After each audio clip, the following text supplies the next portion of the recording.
5 राज्यांच्या निवडणुकीचा निकाल हाती आलेला आहे आणि यामध्ये 3 राज्यांमध्ये भाजपला घवघवीत यश मिळालेलं आहे आणि याच विषयावर बोलण्यासाठी भाजपचे उपाध्यक्ष आणि माजी खासदार संजय काकडे आपल्यासोबत आहेत. खरं तर तुम्ही दरवर्षी भविष्यवाणी वर्तवत असतात. यंदा तुम्ही कुठे दिसला नाही यामध्ये, पण आता जो काही विजय भाजपला मिळालेला आहे त्याचं विश्लेषण कसं कराल? हा संपूर्ण जो विजय आहे तिन्ही राज्यांचा, म्हणजे छत्तीसगडसुद्धा आम्ही जिंकलो आहे. हा संपूर्ण विजय माननीय नरेंद्र मोदींच्या कामांचा आणि अमित भाईंचा, म्हणजे अमित शहांचं जे प्लॅनिंग आहे त्याचे, म्हणजे माझ्या माहितीप्रमाणे देशामध्ये पहिल्यांदा असा प्रयोग झाला आहे की देशातले कॅबिनेट मंत्री, देशातले राज्यमंत्री स्थानिक लेवलला म्हणजे आमदार विधानसभेला उभे ठेवले आम्ही. म्हणजे इतकं प्लॅनिंग सक्सेस झालं की ते उमेदवार तर निवडून आलेच आमचे, पण त्यांनी आजूबाजूला जे काही 4-4 म्हणजे जिल्ह्यावाईज जेवढे 10-10, 12-12 खासदार आमदार होते तिथं, त्याचा इफेक्ट त्यांच्यामुळं पण झाला. आणि सर्व नियोजन अमित भाईंचं, मोदी साहेबांचं, ह्या पूर्ण नियोजनामध्ये इतकं बारकाईने लक्ष होतं अमित भाईंचं आणि देवेंद्र ह्यांचं, तुमच्या नरेंद्र मोदी साहेबांचं. त्यामुळं हा विजय संपूर्णपणे भारतीय जनता पक्ष त्यांनाच अर्पण करतो आहे. कारण त्यांच्यामुळंच हा विजय, म्हणजे आपण जे म्हणतो की मोदी है तो मुमकिन है, पण मोदी है तोही मुमकिन आहे, हे आज तिन्ही राज्यांच्या निवडणुकामधनं निकालामधनं सिद्ध झालं. आणि येणाऱ्या लोकसभेमध्ये हा विजय पाहता, येणाऱ्या लोकसभेमध्ये नक्कीच भारतीय जनता पक्ष हे 350 सीटाच्या प्लस नक्कीच जाईल. कारण काँग्रेसचं जे राहुल गांधींचं बोलणं होतं, हे बोलणं तिन्ही राज्यांनी स्पष्टपणे फेटाळून लावलं आणि तिथं थोडे नाही, सगळीकडं बहुमत, म्हणजे भयंकर मेजॉरिटीने बहुमत झालेलं आहे. म्हणजे छत्तीसगडाचं जर तुम्ही निकाल पाहिले किंवा मध्य प्रदेश किंवा राजस्थानचे, तर न भूतो न भविष्य असं भारतीय जनता पक्षाची तिथं आमचे आमदार निवडून आलेत आणि सत्ता आमची आलेली आहे. त्यामुळं राहुल गांधी 100% फेल झालेले दिसत आहेत त्याच्यामध्ये. आणि भारतीय जनता पक्ष आणि आजही मोदींचा जो करिश्मा आहे किंवा मोदींची काम करण्याची पद्धत आहे आणि अमित भाईंचं जे नियोजन आहे, की प्रत्येक देशातल्या प्रत्येक योजना राज्यात कशा राबवायच्या, राज्यात त्या कशा जनतेसमोर मांडायच्या, हा एक विजयाचा मोठा भाग झालेला आहे. 3 राज्य तुम्हाला मिळाली, पण दुसरं म्हणजे तेलंगणामध्ये सुद्धा जोरदार ताकद भाजपने लावलेली होती. तिथं मात्र अपयश आलेलं आहे. फक्त 7 ते 8 जागा तुम्हाला मिळालेल्या आहेत. तिथं मात्र काँग्रेस विजयी झालेली आहे. बरोबर आहे, पण तरी पण आम्ही तिथं बऱ्यापैकी टक्केवारी मतं वाढलीत आमची. आणि मागच्या निवडणुकीत आमच्याकडे फक्त 3 सीटं होते, आमच्याकडं 3 आमदार होते, ते आम्ही आता 8-9 आमदार आम्ही निवडून आलो. आणि आम्ही तिथं कमी पडून, कारण आम्हाला हिंदी बेल्ट जे मोठे राज्य होते, राजस्थान होतं, मध्य प्रदेश होतं, छत्तीसगड आहे, माननीय अमित भाईंनी आणि नरेंद्र मोदींनी पूर्णपणे मोठ्या राज्यांमध्ये ताकद लावली गेली. त्यामुळं इथं आमचा पराभव झाला तरी आम्हाला त्याचं काही दुःख नाही, कारण 3 सगळ्यात मोठे राज्य आम्ही कव्हर केले. नक्कीच लोकसभेच्या येणाऱ्या लोकसभेमध्ये आम्ही तेलंगणा पण मोठी विजय साजरा करू. या निकालांचा महाराष्ट्रावर कसा परिणाम होऊ शकतो? कारण की भाजपची ताकद ही आता आणखीन वाढलेली आहे, बार्गेनिंग पॉवर वाढलेली आहे, तर महाराष्ट्रात काय परिणाम होतील? नक्कीच ह्याचा भारतीय जनता पक्षाला फायदा होईल. आणि भारतीय जनता पक्ष महाराष्ट्रसुद्धा घटक पक्षांची युती करून नंबर 1चा पक्ष भारतीय जनता पक्ष राहील, नंबर 2च्या आमचेच घटक पक्ष राहतील. त्यामुळं आमचा नंबर 1 पक्ष राहून येणाऱ्या लोकसभेमध्ये, विधानसभेमध्ये, लोकसभेत तर नक्कीच 48 पैकी आम्ही 40-42, कदाचित 42-44 जागांपर्यंत पोहोचू. परंतु विधानसभेमध्ये पण याचा फायदा होईल. आणि अमित भाईंची आणि मोदींच्या करिश्मापुढे म्हणजे करिश्म्यानी किंवा केलेल्या कामांनी किंवा नियोजनाने महाराष्ट्रात पण मुख्यमंत्री भारतीय जनता पक्षाचाच होईल पुढच्या वेळेस. एकनाथ शिंदेंचं काय? आणखी त्यांनासुद्धा शब्द तुम्ही दिलेला होता, आता अजित पवारही रेसमध्ये आलेला आहे. आमच्याकडं शब्द प्रत्येकाला दिलेले आहे, परंतु मागच्या वेळेसच अजित पवारांनी सुद्धा असं डिक्लेअर केलेलं आहे आणि एकनाथ शिंदेंनी सुद्धा डिक्लेअर केले की आत्ता त्यांनी त्यांच्या पक्षातून आम्हाला सपोर्ट करून आम्ही त्यांना शब्द दिले. परंतु येणाऱ्या निवडणुकांमध्ये ज्याची जास्त आमदार होतील त्यांचाच मुख्यमंत्री होईल, भारतीय जनता पक्षाचाच मुख्यमंत्री येणाऱ्या विधानसभेनंतर होईल. आत्ता आम्ही शब्द दिला होता, तो शब्द पाळलेला आहे. अजितदादांना पालकमंत्रीचं आम्ही शब्द दिला होता, पाळला. त्यांचे जेवढे मंत्री पाहिजे होते तेवढे मंत्री दिले, त्यांना उपमुख्यमंत्री केलं. एकनाथ शिंदेजींना शब्द दिला होता मुख्यमंत्री, तोही आम्ही पाळला. पण येणाऱ्या निवडणुकांमध्ये लोकसभेनंतर विधानसभा, येणाऱ्या विधानसभेमध्ये भारतीय जनता पक्षाचाच मुख्यमंत्री दिसेल आपल्याला. दुसरीकडे अजित पवारांनी लोकसभेच्या 4 जागांची घोषणा केलेली आहे. यामध्ये महत्त्वाची जागा म्हणजे बारामती लोकसभा मतदारसंघ आहे. तिथं तुम्ही जोरदार फिल्डिंग लावली आहे, पण तिथंच आता अजित दादांनी दावा केलेला आहे. तर बारामती नेमकं कोण लढणार मग? तर अजितदादांनी वरिष्ठांना विश्वासात घेऊनच कदाचित ते बोलले असतील. आता हे संपूर्ण कुठलं शीट कोणाला द्यायचं ह्या वाटाघाटी संपूर्ण वरिष्ठ म्हणजे राष्ट्रवादी पक्षांकडनं अजितदादा असतील, शिवसेनेकडनं शिंदे गटाकडनं शिंदेसाहेब असतील, आमच्याकडनं माननीय देवेंद्र फडणवीस, बावनकुळे साहेब हे असतील आणि हे सगळे कमिटी एक फायनल डेटा करून दिल्लीला पाठवतील आणि तो सर्वस्व निर्णय दिल्लीला होईल. तुम्ही जागा सोडणार का अजितदादांना ती बारामतीची? अजितदादा हे जबाबदार व्यक्तिमत्व असल्यामुळे त्यांनी जे वक्तव्य दिलं त्या वक्तव्याचा कुठेतरी त्याला कानाकोपरा असेल त्यामुळे दिलं असेल. परंतु सर्व ही जबाबदारी ही आमचे भारतीय जनता पक्षाचे निर्णय आमचे देवेंद्र फडणवीस, बावनकुळे साहेब आणि त्याच्यानंतर कमिटीतनं कोर कमिटीनं जाऊन दिल्लीला जे फायनल होईल तर दिल्लीला ठरवतील कोणी कुठं. पण अजितदादा हे महत्त्वाचे घटक आहेत त्या पक्षाचे. त्यांनी जेव्हा डिक्लेअर केलं तेव्हा कोणाला तरी बोलून केलं असेल.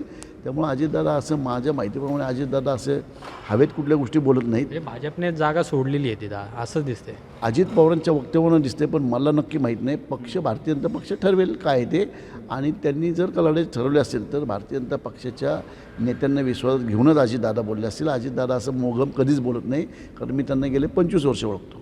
मग आता ती जागा ज्यावेळेस अजितदादांना जाईल त्यावेळेस ती निवडून आणण्याची जबाबदारी तुमचीसुद्धा असणार आहे महायुती म्हणून.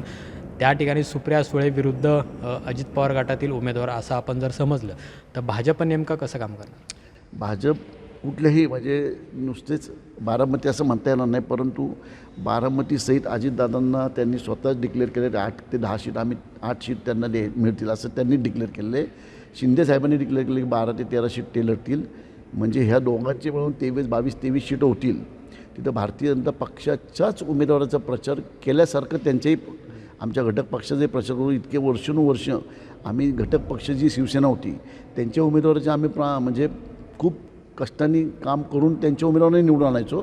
तसेच आमच्याकडचे जो मतदार आहे तो नक्कीच आम्ही आमच्या घटक पक्षाला मतदान करण्यास भाग पाडू आणि सगळे मिळून आम्ही मेहनत करून त्यांचे उमेदवार आम्ही जिंकण्याचा आम्ही प्रयत्न करू आणि आणूच निवडू. अशी चर्चा आहे की तुमच्याच चिन्हावरती त्या दोन्ही गटाला निवडून आणायचं असं काय आहे आणि असं काय होण्याची शक्यता आहे का? आता असं होईल किंवा नाही होणार हे मला इतकी अजून कल्पना नाही परंतु हे सगळे वरिष्ठ पातळीवर दिल्लीला निर्णय घेतात. आमच्या पक्षाचं चिन्ह आम्ही वापरूच परंतु राष्ट्रवादीने आमचं चिन्ह वापरायचं किंवा एकनाथ शिंदे साहेबांच्या शिवसेनेने आमचं चिन्ह वापरायचं हे सर्वस्वी अधिकार त्यांना आहेत. ते आणि आमच्या दिल्लीतले नेते ठरवतील तेच होईल. दुसरा मराठा आरक्षणाचा मुद्दा आहे. बऱ्याच दिवसापासून आरक्षणावरून आपल्याला राज्यातलं वातावरण तापलेलं पाहायला मिळते. मराठा विरुद्ध ओबीसी असा वाद सध्या निर्माण झालेला आहे. मनोज जरांगे वारंवार सरकारला अल्टिमेटम देत आहेत तर तुमच्या सरकारमधले मंत्री असलेले छगन भुजबळ हे सरकारविरोधी भूमिका घेत आहेत. कसं बघता या सगळ्या राजकारणाकडे तुम्ही आणि तुमचं काय नेमकं मत आहे याबद्दल? माझं मत आहे की जरांगे पाटलांचं जे काम चालू आहे आत्ता मराठा आरक्षणासाठी ते खूप चांगल्या पद्धतीने चालू आहे. परंतु त्यांनी ज्या काही गोष्टी आहेत त्यांनी किंवा त्यांच्या कार्यकर्त्यांनी किंवा जिल्हा लेवलला राजकीय लोकांना बंदी आणणे किंवा स्वतः त्यांनी भुजबळांबद्दल वाईट बोलणे ह्या गोष्टी करू नयेत. एवढं चांगलं जर तुम्ही काम करता तर एक गोष्ट कलंकित होती त्या कामामुळे. तुम्ही कोण आहात म्हणजे आपल्या घटनेमध्ये असं कुणाला कुठं बंदी असं काही नाही आहे. तुम्ही करा ना आरक्षणबद्दल तुम्ही आंदोलन करा, शांततेतले आंदोलन करा, तुमची म्हणणं मांडा, रस्ते बंद करा पण कुणाला कुठं जाऊ नये याबद्दल मी खूप विरोध आहे या गोष्टीच्या. प्लस जरांगे पाटलांनी भुजबळांच्या माध्यमातून ओबीसीला बोलणं किंवा भुजबळांना बोलणं हे योग्य नाही आणि भुजबळ साहेबांनी पण आपली वयाची उंची पाहता आपल्या प्रोटोकॉल पाहता त्यांनीही जरांगेंच्या नादी लागू नये किंवा बोलू नये. म्हणजे दोन समाजामध्ये तेढ निर्माण होईल असं ह्या दोन्ही लोकांनी म्हणजे जरांगे पाटील पण खूप हुशार आहेत आणि हट्टी आहेत, जिद्दी आहेत. जिद्दीपणाने त्यांच्या इथपर्यंत आणले की मराठ्यांना आरक्षण देण्यास भाग पडते आता. त्यांनी पण अशा बारीक सारीक छोट्या गोष्टीमध्ये त्यांनी अशा प्रकारे त्यांनी स्वतःचंही नाव खराब करून घेऊ नये आणि भुजबळ साहेबांच्या उंचीला शोभल असं भुजबळ साहेबांनी बोलावं. कारण भुजबळ साहेब ज्येष्ठ नेते आहेत. भारतीय जनता पक्षाबरोबर आमच्या घटक पक्षाचे ते मंत्री आहेत आणि माझ्या माहितीप्रमाणे त्यांना खूप चांगलं नॉलेज आहे. त्यांनीसुद्धा अशा जाती धर्मात तेढ निर्माण होईल दोन समाजामध्ये असं वक्तव्य भुजबळ साहेबांनी करू नये. सरकार आरक्षण देईल आता 24 डिसेंबरचं अल्टिमेटम दिलेलं आहे. सरकार आरक्षण देईल कारण ह्याच सरकारने म्हणजे भारतीय जनता पक्ष देवेंद्र फडणवीस मुख्यमंत्री असताना 2019ला आरक्षण देवेंद्र फडणवीसांनी दिलं होतं आणि भारतीय जनता पक्षाने शिवसेना असताना आम्ही घटक पक्ष असताना आम्ही आरक्षण दिलं होतं. आजही मला देवेंद्र फडणवीसांवर विश्वास आहे, एकनाथ शिंदेवर विश्वास आहे. अजितदादा मराठा आहेत, एकनाथ शिंदे मराठा आहेत आणि देवेंद्र फडणवीस मराठा प्रेमी आहेत. त्यामुळे हे तिन्ही मिळून आरक्षण नक्कीच देतील. पण प्रत्येक गोष्टीच्या घटना असतात, घटना तपासून त्याच्यात वेळ जातो म्हणून कुठला अल्टिमेट देऊ नये. जरांगे पाटलांनी स्वतः मंत्रालयात बसावं, अभ्यास करावा, कसं देता येईल कसं नाही ते सुचवावं.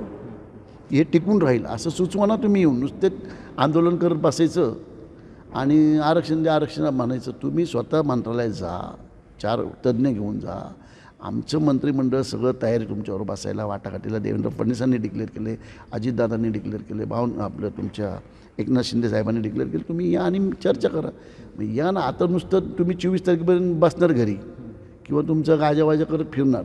त्याच्यापेक्षा 24 तारखेपर्यंत रोज मंत्रालयात जा, कमिटी न्यामा तुमची, पण कमिटीनी मिटिंगा करा. कसं करता येईल हे आरक्षण बघा ना. नुसतं अल्टिमेट देऊन उपयोग नाही. तुम्ही डे टू डे इन्व्हॉल्व व्हा म्हणजे तुम्हाला कळेल अडचणी काय आहेत. अडचणी नसतील लगेच होईल ते. पण जर आमचं मंत्रिमंडळ म्हणते काही अडचणी असतात, काही त्या सिस्टमॅटिक झाल्या पाहिजेत. मग त्या सिस्टमॅटिक आणि त्या अडचणी जरांगे साहेबांनी समजून घेतल्या पाहिजेत आणि मंत्रालयात बसलं पाहिजे. गावोगावी बसून मराठा लोकांचा वेळ घालवायचा, मराठा तरुणांची माती भडकवायची किंवा भुजबळ साहेबांनी पण लगेच ओबीसी बोलवायचे, ओबीसी समाजाच्या तरुणांची डोकं फिरवायची, त्यांचा वेळ घालवायचा. असं म्हटलं जातं की मनोज जरांगे यांच्या मागे कुणाची तरी ताकद आहे म्हणून ते हे सगळं करतात आत्तापर्यंत. म्हणजे लाखोंची सभा असेल किंवा गर्दी असेल, ज्या ज्या ठिकाणी सभा होते त्या ठिकाणी कोट्यवधी रुपयांचा खर्च केला जातो आहे. नेमकं कोण असावं मग यामागे जे सगळं हे घडून आणतं आहे? नाही, आता मला ह्याचा काही अंदाज नाही किंवा मला काय ह्याचं स्पष्टीकरण देता येणार नाही कारण मला माहिती नाही ह्या गोष्टी. परंतु मराठा आरक्षणाचे विषय मागच्या वेळेस बी 2017ला बघा महामोर्चे निघायचे, 3-3, 4-4, 5-5 लाख. त्यावेळेस एक काउंटर म्हणायचं यांच्या मागं कोणी आहे असं काही नाही. तो त्यावेळेस 10 महानगरपालिकांच्या निवडणुका झाल्या, आपल्याला माहिती असेल. 17चे जे महामेळावे महामोर्चे यायचे, मूकमोर्चे होते, खूप चांगल्या पद्धतीने आंदोलन झालं होतं. म्हणजे देशात नाही जगामध्ये कौतुक करेल असं आंदोलन झालं होतं. पण त्यावेळेस त्या आंदोलनाचा मतदानावर काही परिणाम होत नाही. त्यामुळे मतदानाला अशा गोष्टीचा काही परिणाम होत नाही. आपण पाहिलं त्याच वेळेस 10 महानगरपालिकांच्या निवडणुका झाल्या होत्या. नांदेड सोडलं तर 9च्या 9 महानगरपालिका सत्ताधारी पक्षांनी म्हणजे शिवसेना आणि भारतीय जनता पक्षांनी जिंकल्या होत्या. त्यामुळे अशा आंदोलनाचा आणि मतदानाचा फरक असतो. यात काही जो तो आपापल्या पक्षाला आपापल्या विचारधारेला बांधील असतो. म्हणजे आता मराठा आरक्षण आणि ओबीसी समाजाचा जो काही वाद आहे याचा फटका भाजपला बसणार नाही? ह्याचा पक्ष मला नाही वाटत काय बसेल. कारण प्रत्येक समाज हा आपल्या आरक्षणासाठी उतरलेला आहे.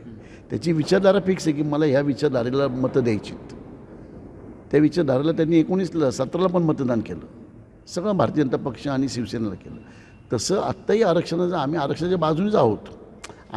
सरकार जे असतं त्या आरक्षणाच्या विरोधात कुणीच नाही, आम्ही नाही आहे. परंतु जरांगे पाटील जो आत्ता हे करतायत काय की बाबा आरक्षण अल्टिमेट नका देऊ, तुम्ही बसा मंत्रालयात जाऊन तुमच्या तज्ज्ञ कमिटी लावा, आमची मंत्रिमंडळातली काही लोक येतील आणि त्या पद्धतीने तुम्ही प्रश्न सोडवतो.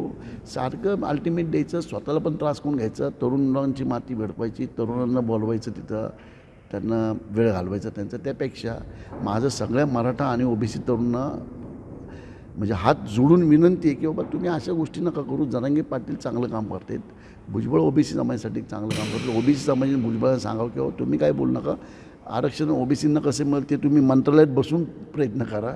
माईकवर बसून किंवा जरांगेंनी सभा घेऊन आरक्षण होणार नाही आहे. त्यामुळे दोघांनी माईक सोडावेत आणि मंत्रालयात बसून आपापल्या समाजासाठी आरक्षण मिळवावं. शेवटचा प्रश्न, आगामी लोकसभा विधानसभा तुम्ही महायुती म्हणून एकत्रच लढणार? कारण की आता तुमची ताकद वाढलेली आहे, तर मग येणारी विधानसभासुद्धा आहे, तर यामध्ये तुम्ही महायुती म्हणूनच लढणार का स्वतंत्र लढणार? जी मला माहिती आहे की आम्ही महायुती म्हणून लोकसभा लढणार आहे, हे मला माहिती आहे. लोकसभा आम्ही एकत्र लढणार आहे. आमचं तिकीट वाटप पण बऱ्यापैकी फायनल होत आलं आहे. परंतु महानगरपालिका, स्थानिक महानगरपालिका किंवा विधानसभा ह्या लोकसभेच्या निकालानंतर ठरवलं जाईल. त्यामुळे आत्ता जरी लोकसभेत आम्ही सगळे एकत्रच लढणार आहोत. स्वतंत्र लढण्याची तयारी असेल विधानसभा आणि स्थानिक स्वराज्य संस्था. ते दिल्लीकर आमचे आणि देवेंद्र फडणवीस आणि बावनकुळे निर्णय घेतील. मला जी माहिती आहे ती मी दिली की लोकसभा नक्कीच आम्ही एकत्र लढणार आहोत. खूप खूप धन्यवाद. तर अतिशय अनेक महत्त्वाची विधानं आहेत ती संजय काकडे यांनी केलेली आहेत. त्याचबरोबर मनोज जरांगे यांनी सभा घेताना विचार करावा, मंत्रालयात त्यांनी जावं असं देखील म्हटलेलं आहे आणि त्याचबरोबर 2024ला भाजपचाच मुख्यमंत्री होईल असा सुद्धा दावा त्यांनी केला आहे. कॅमेरामन सचिनसह अमोल धर्माधिकारी, लोकशाही मराठी, पुणे. लोकशाही मराठी ऐका, पहा, जागरूक रहा.